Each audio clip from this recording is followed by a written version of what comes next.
बिस्मिल्लाहिर्रहमानिर्रहीम। अस्सलाम वालेकुम। आज हम आपको अशरफियाँ या टूटी फ्रूटी की आसान सी रेसिपी सिखाने जा रहे हैं। आम तौर पे अशरफियाँ जो हैं वो पपीते से बनाई जाती हैं। ये जो हम स्वीट्स में यूज़ करते हैं या आइसक्रीम में यूज़ करते हैं या जर्दे में यूज़ करते हैं। तो लेकिन आज मैं आपको टूटी फ्रूटी की ऐसी रेसिपी सिखा रही हूँ जो कि आप तरबूज के छिलके से बनाते हैं। ये इंतहाई इजी रेसिपी है और ये ऐसी चीज़ है जिसको आप बेकार समझकर ज़ाया कर देते हैं। इसका हम रेड वाला पार्ट जो है वो अलग कर लेंगे और ग्रीन पार्ट जो है वो हम रखेंगे। ये इंतहाई इजी रेसिपी है जो आपके बनाएंगे। तरबूज का रेड वाला पार्ट जो है ये मैंने अलग कर दिया है और ये वाला पार्ट जो है ये मैंने अलग कर दिया है इस तरह से। अब हम इसको ये सारा तरबूज जो है इसी तरह से हम इसको करेंगे, इसको अलग कर देंगे। ये बहुत कारआमद रेसिपी है, आप यकीन जानिए कि ये बहुत मज़े का बनती है टूटी फ्रूटी।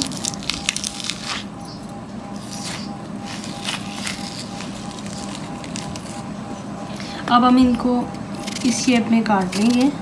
काटने के बाद इस तरह से इसकी कटिंग करते हुए हमें बहुत ध्यान करना पड़ता है। कटिंग करने के बाद ये रेड वाला हिस्सा अच्छी तरह से सारा हमने रिमूव करना है। ये देखें, आप देख सकते हैं कि मैंने इसको इस तरह से काट लिया है। लेकिन अब मैं ये वाला जो पार्ट है ये अच्छी तरह से इसका रिमूव कर दूंगी कि हल्का सा भी रेड वाला पार्ट ना हो। और उसके बाद ग्रीन जो हार्ड वाला पार्ट होता है, ग्रीन छिलका इसका बारीक उतार लूँगी। ग्रीन पार्ट उतारने के बाद ये इस शेप में ये हमारे पास आ गया। ये हम जो है इसकी कटिंग करेंगे और हमने खूबसूरत सी क्यूब्स की शक्ल में कटिंग करनी है। साइज़ जो है साइज़ इसका आप पे डिपेंड करता है कि आप कौन से साइज़ में इसको काटना चाहते हैं। इस तरह से ये सारे जो हैं ये हम काट लेंगे और ये सारे अच्छा सा हम रिमूव कर देंगे। ये चीज़ जो है जैसे हल्का सा भी इसके ऊपर रेड पार्ट ना रहे और ये पीछे से ग्रीन पार्ट जो है ये हम बारीक छिलका जो है वो रिमूव इस तरह से कर। तरबूज का वाइट वाला पार्ट जो है ये मैंने क्यूब्स की शक्ल में काट लिए हैं, ये आपके सामने हैं। अब चलते हैं हम अपने नेक्स्ट स्टेप की तरफ। मैंने काफ़ी ज़्यादा पानी लिया है, तकरीबन 1/3 पानी लिया है। अब इसके अंदर ये जो हमने क्यूब्स काटी थी वो ऐड कर देंगे।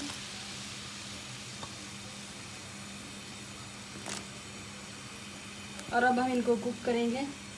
हम तकरीबन इनको 80% कुक करेंगे। जब ये ट्रांसपेरेंट हो जाएंगी तो फिर हम इनको निकाल लेंगे।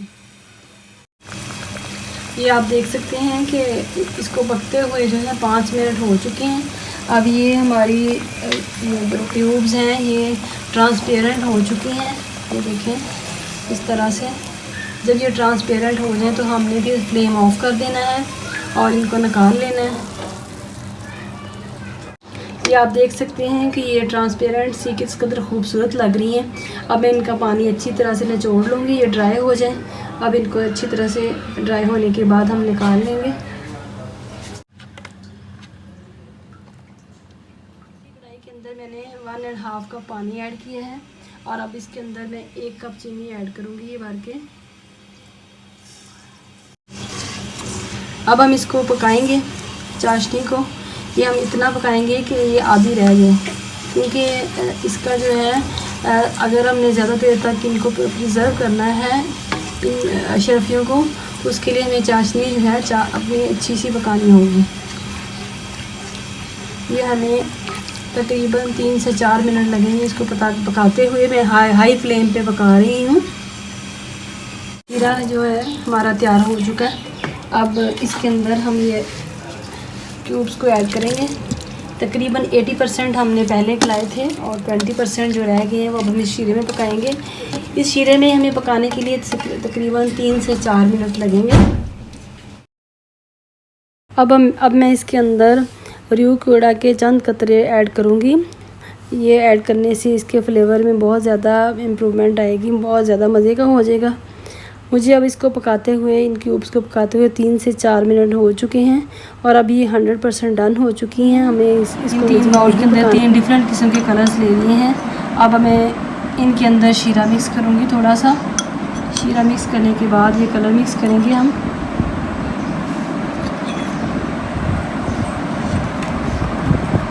मेरे पास ग्रीन कलर है।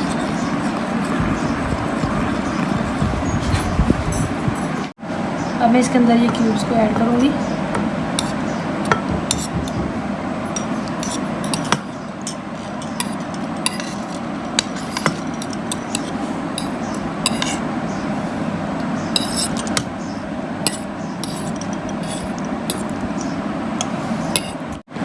अब हम इसको इस तरह से मिक्स कर देंगे। ये तकरीबन 2 से 3 मिनट लगेंगे कि इनके ऊपर कलर जो है आ जाएगा, अच्छा सा खूबसूरत सा कलर आ जाएगा। ज़्यादा टाइम नहीं लेंगे ये कलर आने में। ये हमारी टूटी फ्रूटी जो है ये आप देख सकते हैं कि हमारी शर्फियाँ कितनी खूबसूरत इनके कलर्स आ चुके हैं। अगर इनको आप आधा घंटा इसी तरह से स्टे दे दें, आधा घंटा स्टे देने के बाद कलर्स में डिप किए हुए हमें आधा घंटा गुजर चुका है। अब जो एक्स्ट्रा शीरा है वो हम इसमें से स्टेन आउट कर देंगे।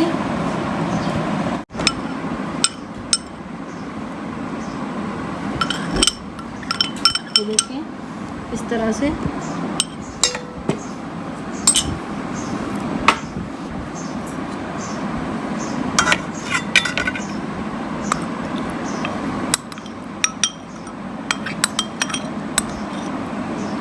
आप यकीन जानिए कि मार्केट की निस्बत ये बड़ी फ़्रेश और बड़ी मज़े की बनती हैं। मार्केट में जो है बनाई जाने वाली टूटी फ्रूटी इतनी खूबसूरत, इतनी फ़्रेश, इतनी मज़े की नहीं होती जितनी कि आप घर में तैयार कर सकती हैं। और थोड़े से टाइम में बनाई जाने वाली ये रेसिपी आपको बहुत ज़्यादा अट्रैक्ट करेगी। ये जो टूटी फ्रूटी है ये मैंने आटा छानने वाले छलनी में इनको अच्छी तरह से छान लिया है। इसका एक्स्ट्रा शीरा जो है वो ख़त्म हो चुका है, आप देख सकते हैं। ये जो इस तरह से इसके अंदर से पानी वगैरह निकला है ये हम ज़ाया कर देंगे। और अब इसको हम 3 घंटे के लिए, 2 से 3 घंटे के लिए पंखे के नीचे ड्राई होने के लिए रख देंगे। पंखे के नीचे ड्राई होने से इसका लाइफ टाइम जो है वो बढ़ जाएगा। आप फिर 2 हफ्ते तक इसको यूज़ कर सकते हैं। ये हमारी टूटी फ्रूटी की फ़ाइनल लुक है। आप देख सकते हैं किस कदर मज़े की लुक आई है और किस कदर खूबसूरत कलर आए हैं। और जिस कदर ये देखने में खूबसूरत लग रही है इस कदर इसी तरह से इंतहाई लजीज बनी है। और अगर आप इसको 1 माह के लिए महफूज करना चाहते हैं तो आप इसको 3 से 4 घंटे के लिए आप पंखे के नीचे ड्राई होने के लिए रख दें और उसके बाद इसको किसी एयरटाइट जार में बंद करके तो प्रिज़र्व कर सकते हैं। आप इसको एक ऐसी चीज़ से बनाते हैं, हमने इनको एक ऐसी चीज़ से बनाया है जिसको हम बेकार समझ के डस्टबिन में फेंक देते हैं, यानी कि तरबूज का छिलका जो है उसको हम आम तौर पर ज़ाया कर देते हैं। तो उससे बनाने वाली ये एक ऐसी रेसिपी है जो कि इकोनॉमिक है और इंतहाई कम इंग्रेडिएंट्स से बनती है। और इसको आप बहुत सारी चीज़ों में यूज़ कर सकते हैं, जैसे आप आइसक्रीम, टूटी फ्रूटी आइसक्रीम बनाते हैं, आप टूटी फ्रूटी केक बनाते हैं। तो इसलिए ये एक बड़ी यूज़फुल रेसिपी है। आपको अगर मेरी वीडियो पसंद आए लाइक करें, शेयर करें, नए देखने वाले सब्सक्राइब ज़रूर कर दीजिए। मिलते हैं नेक्स्ट न्यू वीडियो के साथ। अल्लाह हाफिज़।